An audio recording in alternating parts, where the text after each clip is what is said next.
A young nurse bathed a millionaire in a coma, but when he suddenly woke up, something miraculous happened. The fluorescent lights in Westbridge Private Health Hospital hummed softly as Anna Monroe walked through the pristine white halls.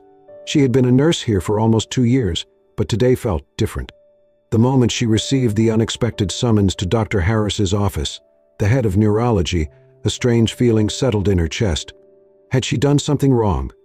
Was she being transferred? She took a deep breath before knocking on the polished mahogany door. "Come in." Stepping inside, she found Dr. Harris standing near the window, his hands clasped behind his back, his usual sharp eyes fixed on the city skyline. His office smelled of sterile antiseptic and expensive leather, and the atmosphere was heavier than usual. "Anna," he said, finally turning to her. His voice was measured, serious. "We have a patient who requires special care. But this job is not for the weak-hearted." Anna's brows furrowed. "Not for the weak-hearted? What kind of patient?" she asked cautiously. Dr. Harris studied her for a moment before gesturing toward a thick medical file on his desk. "Grant Carter," he said. Anna's breath caught in her throat. Grant Carter. The Grant Carter. Even if she hadn't recognized the name immediately, the cover of the file said it all. A black and white newspaper clipping of a horrific car crash. A year ago, the youngest billionaire in the city had been in a devastating accident. His sports car had veered off a bridge in the middle of the night, leaving him in a coma ever since. His name had once dominated headlines. Grant Carter, the ruthless, untouchable CEO of Carter Enterprises, the man who built an empire at just 32. Now, he was nothing more than a ghost trapped in his own body. His family rarely visits, Dr. Harris continued, and most of the medical staff simply do their rounds out of obligation. But Grant Carter needs someone dedicated, someone who will actually care. Anna bit her lip. She could hear the hesitation in his voice. "And you think that someone is me?" Dr. Harris nodded. "I do." Anna took a slow breath. It was a daunting task, taking care of a man who might never wake up, a man whose wealth and power once dictated the lives of thousands. But deep down, she knew her answer before she even spoke. "I'll do it." Dr. Harris's lips pressed into a thin line, but there was a glint of approval in his eyes. "Good. Your shift starts tonight?" The private suite on the top floor of the hospital felt eerily quiet as Anna stepped inside. Unlike the cold sterility of the other patient rooms, this one was designed for luxury. A spacious layout, dimmed chandeliers, dark oak furniture. And in the center of it all lay Grant Carter. Her breath hitched as she took him in. Despite the tubes, the machines keeping him alive, and the stillness of his body, he was beautiful. Strong jawline, dark lashes against his pale skin, broad shoulders visible under the hospital gown. If not for the lifeless stillness, he could have easily passed for a man simply sleeping. But this was no ordinary sleep. This was a man trapped in a never-ending silence. Anna swallowed hard and stepped closer, adjusting his IV drip before reaching for the warm cloth prepared for him. She hesitated for just a second before gently pressing it against his skin. The moment she touched him, a strange chill ran through her spine, a sensation she couldn't explain. Like he could feel her there. Like somewhere in the depths of his unconsciousness, he knew. A soft beep from the heart monitor filled the silence, steady and rhythmic. Anna shook off the odd feeling and continued her work, carefully wiping his arms, his chest, making sure his body remained clean and cared for. "I guess you don't get a say in this, huh?" she murmured, almost to herself. Silence. "I'll take that as a no." A small smile tugged at her lips despite herself. The days turned into a routine. Every morning and evening, Anna would bathe him, change his sheets, monitor his vitals. But soon it wasn't just about medical care. She found herself talking to him, telling him stories about her day, about the world outside his window. "You should see the cafeteria food, Grant. It's tragic. Even for a billionaire, I doubt you'd survive it." Silence. "I don't even know why I'm talking to you. Maybe I just like the sound of my own voice." Silence. Silence. "Or maybe you're actually listening." The heart monitor beeped steadily, as if answering her. And maybe, just maybe, he was. Anna hummed softly as she dipped a clean washcloth into the warm water. The sterile quiet of Grant's private hospital suite was something she had grown used to over the weeks. The steady beep of the heart monitor, the faint hum of the IV drip, it was all part of the background now. She leaned over the bed, carefully wiping Grant's face, her fingers gentle but precise. You know, she said, her voice light, I read somewhere that people in comas can still hear things. So, technically, you're the worst listener I've ever met. No response, of course. She sighed, shaking her head. It's okay. I'm used to talking to myself now. She moved to clean the curve of his jaw when... A slight movement. Her breath caught. Had she imagined it? She froze, staring at his hand. Nothing. The fingers lay motionless against the crisp white sheets. Anna let out a small laugh, shaking her head. Great, now I'm hallucinating. Maybe I'm the one who needs a hospital bed. But the unease lingered. And over the next few days, it happened again. The second time she was adjusting his pillow. She wasn't looking when she felt it. The faintest pressure against her wrist. Her head snapped down. Grant's hand had shifted. Only by a fraction of an inch, but enough to make her stomach flip. Grant, she whispered, hardly realizing she had said his name. Silence. The same rhythmic beep, beep, beep of the monitor.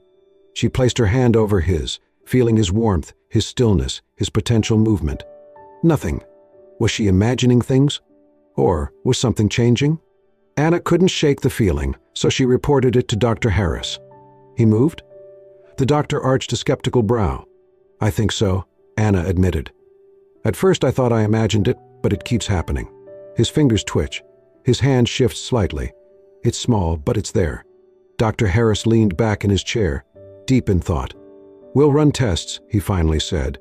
But don't get your hopes up too high, Anna. It could just be reflexive muscle spasms. Anna nodded, but deep down, she didn't believe that.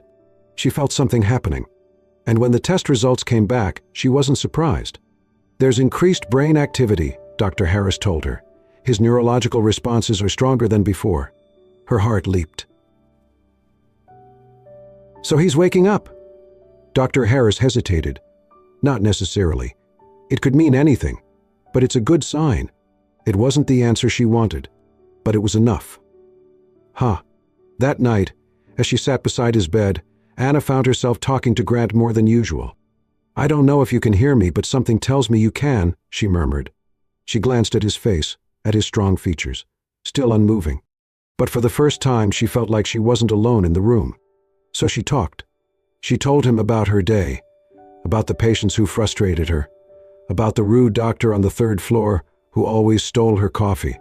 She told him about her childhood, about the small town she grew up in, about how she always dreamed of being a nurse. And as she spoke, she didn't realize that deep in the silence of his coma, Grant was listening. The morning sun filtered through the hospital room's large windows, casting a warm glow on Grant Carter's motionless form. The beeping of the heart monitor filled the silence, steady and rhythmic, just like it had been for the past year. Anna stood beside the bed, rolling up her sleeves. This was just another day. Another routine bath, another round of talking to someone who might never answer her. She dipped a warm cloth into the basin, wrung it out, and began gently wiping Grant's chest, her movements precise and careful. You know, Grant, she murmured, smiling faintly, I was thinking about getting a dog. I need someone to listen to me who won't just lie there and ignore me all day. Silence. She sighed. Okay, Rude, I was just making conversation. She reached for his arm, running the cloth over his skin, her fingers brushing against his wrist. And then, his fingers tightened around her wrist. Anna froze. A sharp breath lodged in her throat as she stared at his hand. The pressure wasn't much, gentle, weak, hesitant, but it was there. Oh my God! Her heart pounded violently, her pulse ringing in her ears. She wanted to believe it was just another reflex, just another meaningless twitch. But it wasn't. Because then, Grant's eyes snapped open. For a moment, Anna couldn't move, couldn't breathe, couldn't think.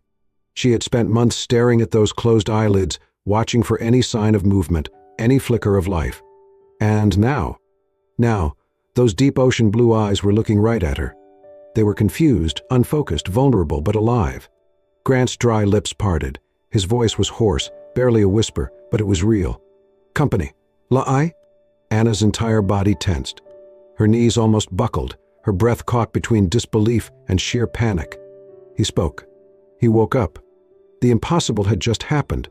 She barely registered the basin of water slipping from her grip, splashing onto the pristine white floor as she stumbled backward. Oh my God! Her instincts kicked in.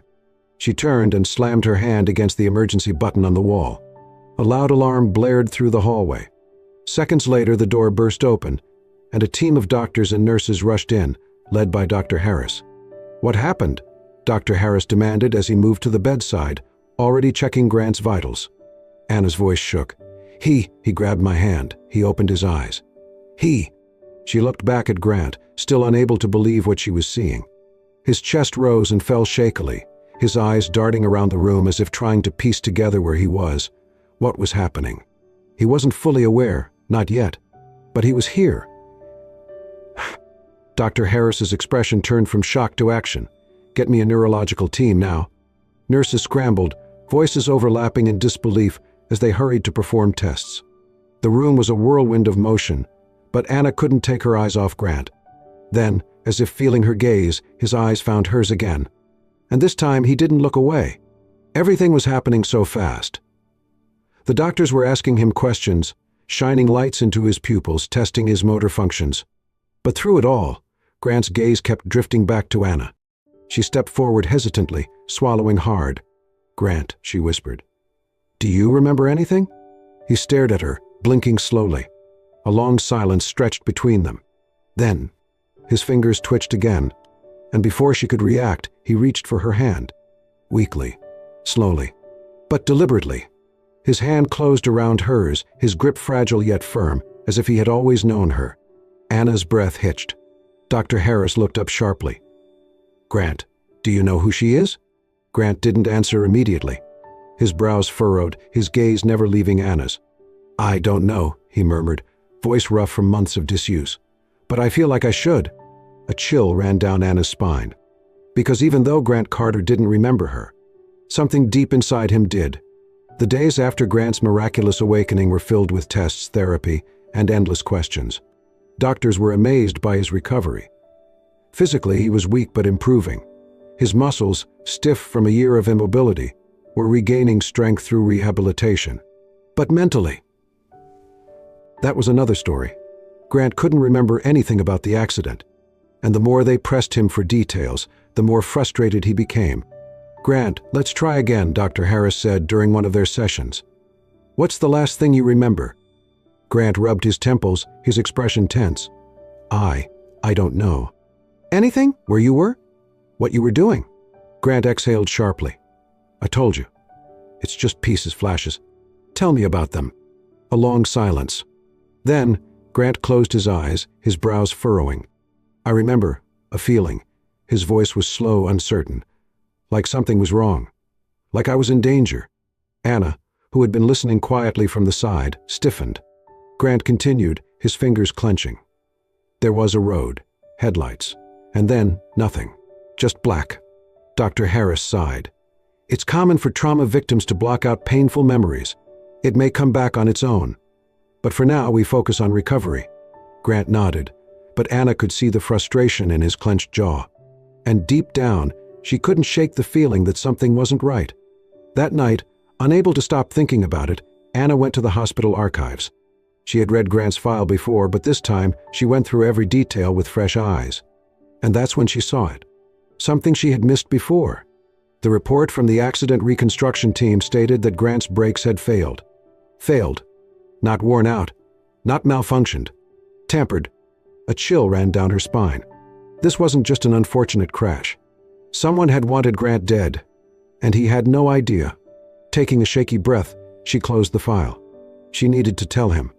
Because if someone had tried to kill him once, they might try again. Grant's recovery was happening at a remarkable speed.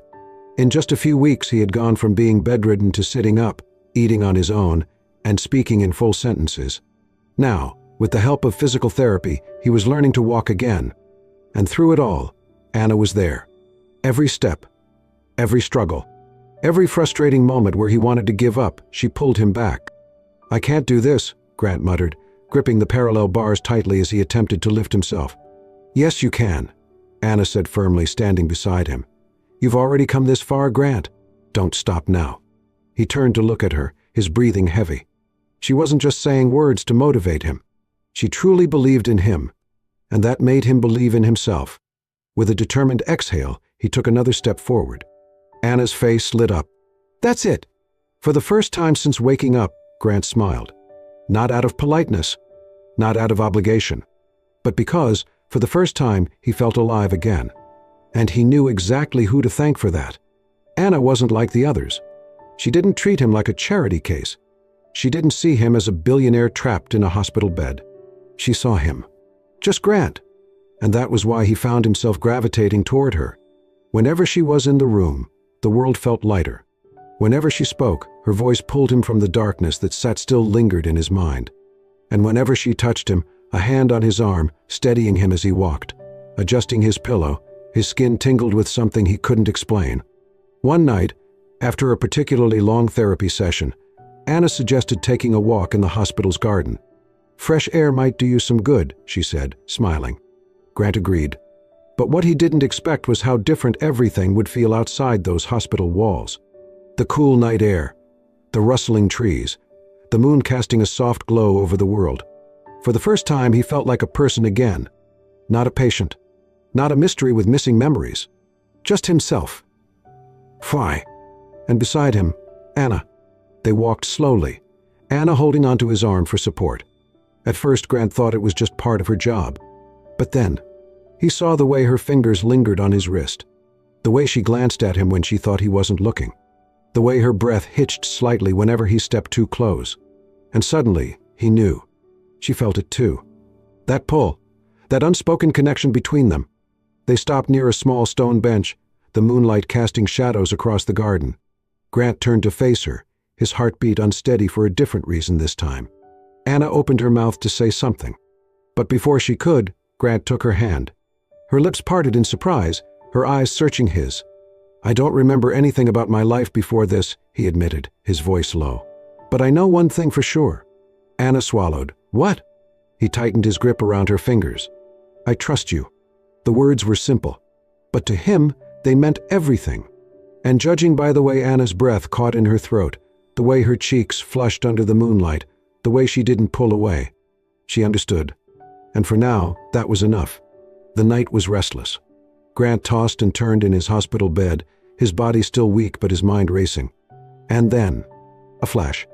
A sudden burst of memory crashed through his subconscious like a breaking dam. The road was dark. The rain poured against the windshield, his wipers struggling to keep up. Grant gripped the steering wheel tightly, his mind still clouded from the meeting he had just left. Something felt off. Off. Then, out of nowhere, headlights, bright, rushing toward him. A black SUV swerved into his lane at full speed.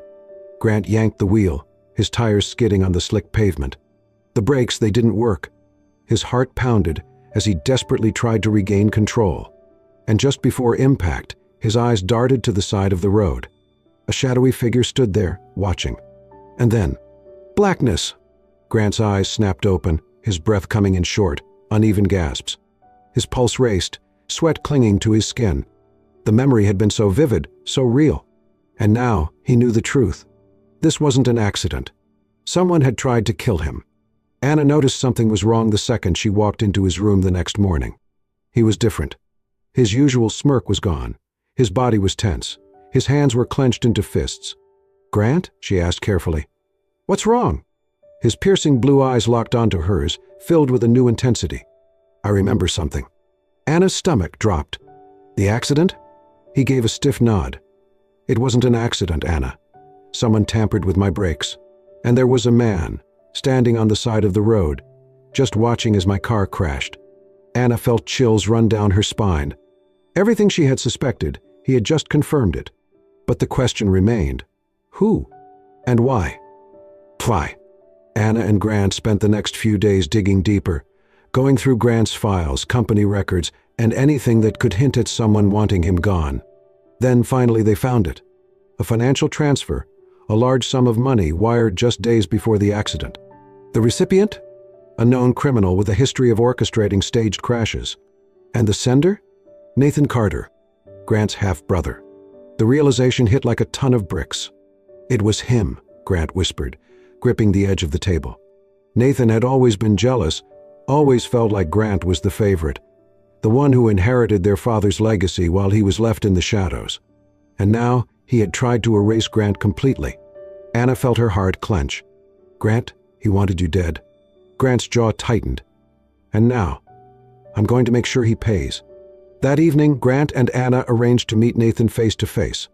In a dimly lit study inside the Carter estate, Nathan lounged in a leather chair, swirling a glass of whiskey as Grant and Anna entered.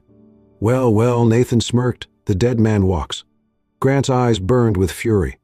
Why did you do it, Nathan? Nathan took a slow sip of his drink. You already know why. Anna stepped forward. You tried to kill your own brother. For what? Money? Power? Nathan's smirk faded. For everything that should have been mine, he spat. You were always the golden child. The heir. The one who got everything handed to him. Well, guess what? I was tired of waiting for my turn. Grant's hands curled into fists. So you hired someone to sabotage my car. Nathan laughed coldly. I didn't think you'd survive. But hey, miracles happen, right? Anna felt rage boiling inside her. But before she could say anything, the door burst open and two uniformed officers stepped inside. Nathan's face paled. Nathan Carter, one officer announced, you're under arrest for attempted murder.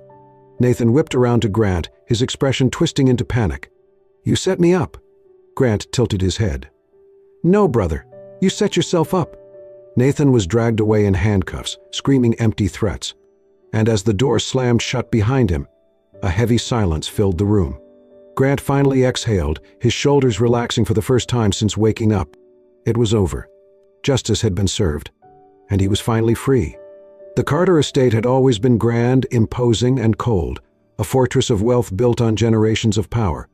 But tonight, as Anna stepped inside the dimly lit dining hall, it felt different. Warmer, more intimate. Soft candlelight flickered across the elegantly set table near the large glass windows overlooking the city skyline. The scent of fresh roses filled the air, and a bottle of wine sat chilling beside two perfectly placed plates. Anna's breath caught. Grant, what is all this? She asked, turning to face him. Grant stood behind her, his hands tucked into his pockets, his blue eyes soft yet intense. Dinner, he said simply. Just you and me. Anna's chest tightened.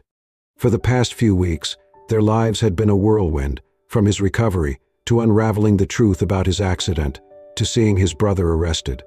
But now, with the storm finally behind them, there was only this moment. And somehow, that felt even scarier. As they sat down, Anna couldn't ignore the way Grant watched her. Like he was memorizing every detail, like she was something fragile yet precious.